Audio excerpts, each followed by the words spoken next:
उपमहाद्वीपमा आतंक। भारत र पाकिस्तानमा लगभग एकै समयमा दुई ठूला हमलाहरू भए र यसले एउटा ठूलो सङ्कट निम्त्याएको छ। आउनुहोस् आज यसैको बारेमा कुरा गरौँ। यो घटनाक्रमका दुई मुख्य पात्र, दुई छिमेकी प्रतिद्वन्दी र केही घण्टाको अन्तरालमा दुवै देशमा भए दुई भयानक हमला। अनि यी दुई हमलाले पूरै क्षेत्रलाई एउटा यस्तो सङ्कटमा धकेलिदिएको छ जुन झन गहिरिँदै गएको छ। ल अब अलि गहिराइमा जाउँ। सबैभन्दा पहिले भारतको राजधानी दिल्लीमा के भयो त्यो हेरौँ। सोमबार साँझको समय दिल्लीको एकदमै व्यस्त ठाउँ लालकिल्ला मेट्रो स्टेशन, त्यहाँ एउटा हुन्डई i20 कारमा ठूलो विस्फोट भयो। भारतीय अधिकारीहरूले एकछिन पनि ढिला नगरी यसलाई आतंकवादी हमला घोषणा गरे। उनीहरूको भनाइअनुसार यसको पछाडि राष्ट्रविरोधी शक्तिहरूको हात थियो।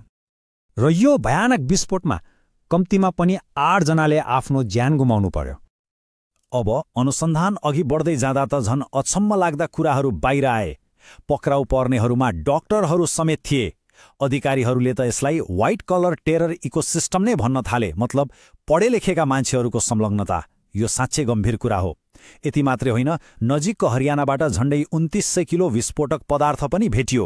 अब यो पुरै केस भारतको सबैभन्दा ठूलो अनुसन्धान एजेन्सी NIA ले हेरिरहेको छ।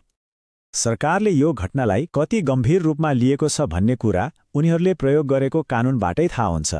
उनीहरूले UAPA ऐन लगाएका छन्, जुन भारतको सबैभन्दा कडा एन्टी टेररिज्म कानून मानिन्छ। यो कानूनले अनुसन्धान एजेन्सीहरूलाई एकदमै धेरै अधिकार दिन्छ। अब हेर्नुहोस्, दिल्लीको यो घटनाको राप नसिलाउँदै केही घण्टाभित्रै सिमाना पारी पाकिस्तानको राजधानी इस्लामाबादमा पनि ठ्याक्कै यस्तै दुःखद घटना भयो। इस्लामाबादमा चाहिँ निशानामा पर्यो एउटा जुडिसियल कम्प्लेक्स। त्यहाँ एक आत्मघाती बम विस्फोट भयो जसमा 27 जनाभन्दा बढी घाइते भएको खबर छ। अनि यस हमलामा 12 जनाको मृत्यु भयो। मतलब दुवै देशका राजधानीमा निशानामा परे आम नागरिकहरू। यी हमलाहरूले जति क्षति जमिनमा गरे त्यसभन्दा ठूलो आगो त त्यसपछिको आरोप प्रत्यारोपले लगायो। अवस्था झन्झन खतरनाक बन्दै गयो। दुवै देशले एक अर्कालाई औँला ठड्याउन एक सेकेन्ड पनि ढिलो गरेनन्।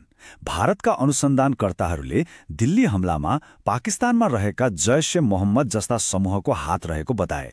अनि ठ्याक्कै त्यस्तै पाकिस्तानले इस्लामाबाद हमलाको दोष भारत समर्थित तत्त्वहरू र अफगान तालिबानलाई दियो।